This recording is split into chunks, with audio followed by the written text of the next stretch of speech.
Argentina y el pasado sin procesar que está siempre presente. El olvido a veces es necesario si el recuerdo es demasiado doloroso. En momentos de mayor lucidez, mayor fortaleza, sin embargo, es apropiado volver a recordar. Si no, perdemos las lecciones de sabiduría que se encuentran escondidas en nuestros recuerdos. Y en la historia de los países, creo que ocurre algo similar. Así como decimos que los primeros 4 años de vida de las personas son muy importantes, también podemos afirmar quizás algo parecido con la historia de los países. Cuando los recuerdos duelen mucho, los tapamos bajo 7 capas de tierra, nos ocupamos de sucesos presentes más gratos y el dolor se amortigua. El problema viene de nuevo con otro rostro, cuando un hecho, una imagen, un perfume, una melodía nos genera un atajo, un acceso directo a esos recuerdos censurados, enterrados. De pronto una nostalgia poderosa nos invade, nos emocionamos sin saber por qué, un tema nos atrae particularmente.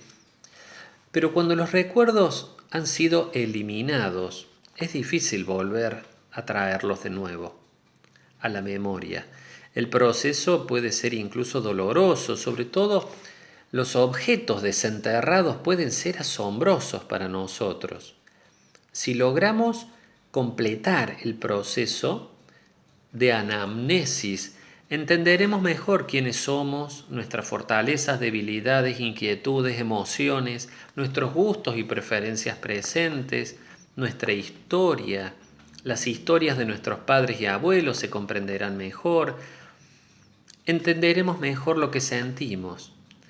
Los primeros 60 años de la historia de Argentina, Bolivia, Paraguay, Uruguay son en algunos casos años estremecedores. Sus historias a veces son demasiado dolorosas para contárselas a los chicos de la escuela.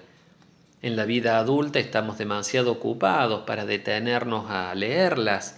Quizás en la escuela secundaria, en la adolescencia, en algunos casos podrían templar el alma de nuestros chicos y hacer que sientan un poco el enorme precio que algunos argentinos pagaron para que hoy tengamos un país libre.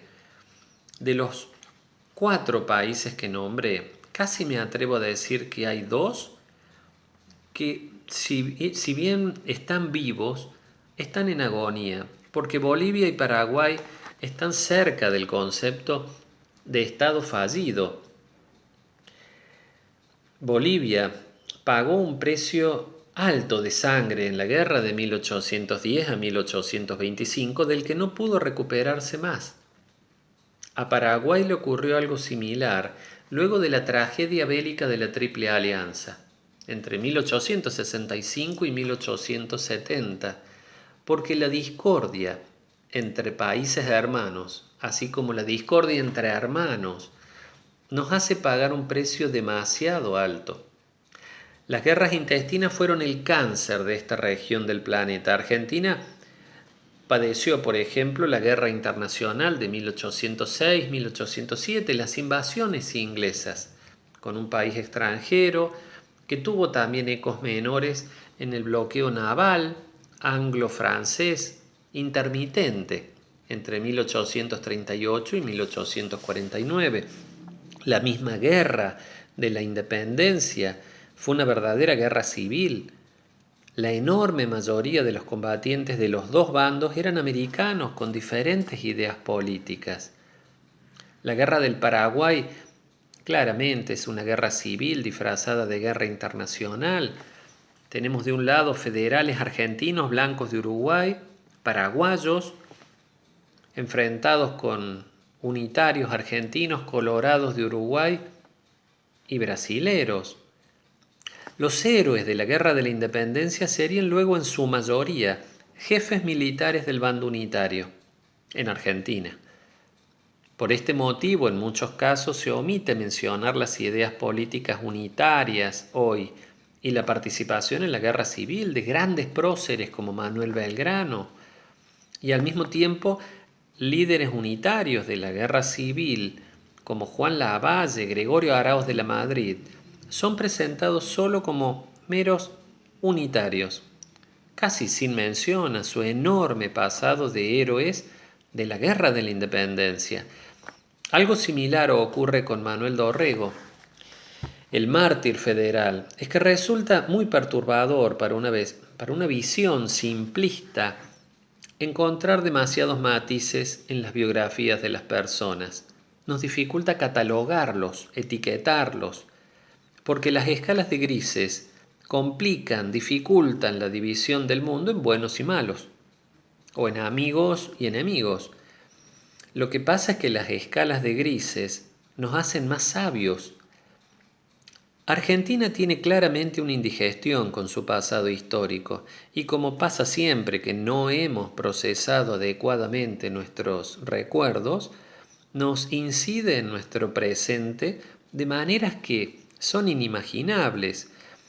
Hoy es un buen momento quizás de mirar y de mirarnos, de asomarnos a historias que nos marcaron y que no tuvimos ni tiempo de procesar con un luto adecuado. Creo que un ejemplo muy claro podría ser el 1 de julio de 1974, con la muerte de Juan Perón. El país entero quedó en shock. Las noticias diarias de la violencia de la subversión de la AAA, sumada a lo que ocurrió luego del golpe de Estado de marzo de 1976, simplemente nos impidió completamente procesar el luto por una figura que tuvo una incidencia enorme en el presente de Argentina, con enormes aciertos y con imperdonables errores.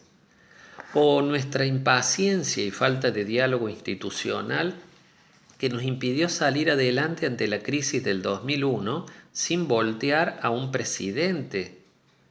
Algo similar ocurre con el asombroso año 1955, que incluye la pelea de dos amigos previos como eran el peronismo y la Iglesia Católica, el bombardeo siniestro de Plaza de Mayo, esa misma noche la quema de iglesias en el centro de Buenos Aires, sin procesar recuerdos. Sin procesar recuerdos, un pueblo mareado, con estupor, le va a contar a sus hijos acerca de esos años dorados con Perón, lo que generará que muchos de esos niños, adolescentes luego, tomarán las armas para volver a recrear ese país ideal de esos años dorados y terminar con la casi guerra civil entre 1973 y 1977.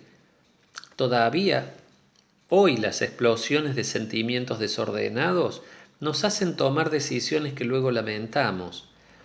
Y creo que tiene mucho que ver con la falta de digestión de recuerdos. Recuerdos gratos y recuerdos dolorosos. Recuerdos que han sido rápidamente dejados atrás para mirar el futuro, pero que siguen incidiendo en nuestro presente. Un vicio muy argentino es el etiquetar como bueno o malo a personas, historias, situaciones que son muy complejas, llenas de matices. Y debo decir que muestra también una tendencia infantil de nuestra forma de pensar. El rosismo etiquetó como malos, salvajes unitarios, les decía, a la mayoría de los héroes de la Guerra de la Independencia, lo que generó su olvido.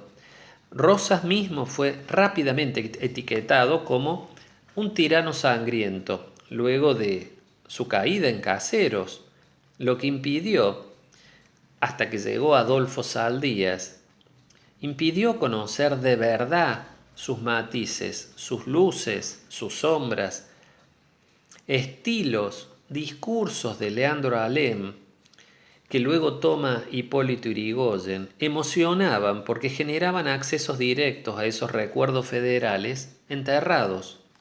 Algo parecido ocurre con el peronismo, que emociona a los que recuerdan a Yrigoyen derrocado en 1930 en uno de esos ataques de emociones e impaciencias que nos dominan a los argentinos en muchas ocasiones. La idea del tirano prófugo posterior a 1955 sobre Perón era una idea ya demasiado simplista y no fue aceptada por el pueblo mayoritario. La simplificación de que es bueno recuperar lo que antes nos robaron, esa idea simplista llevó en 1982 a una Plaza de Mayo colmada y de nuevo a una explosión de emociones con la Guerra de Malvinas, seguida de la cachetada de la realidad. Como no digerimos el pasado, sus fantasmas siguen en tiempo presente. Mi nombre es Rodolfo Lemos Angulo y si te gustó este video, te pido suscribirte, activar la campanita, comentar, porque defender la democracia republicana vale la pena.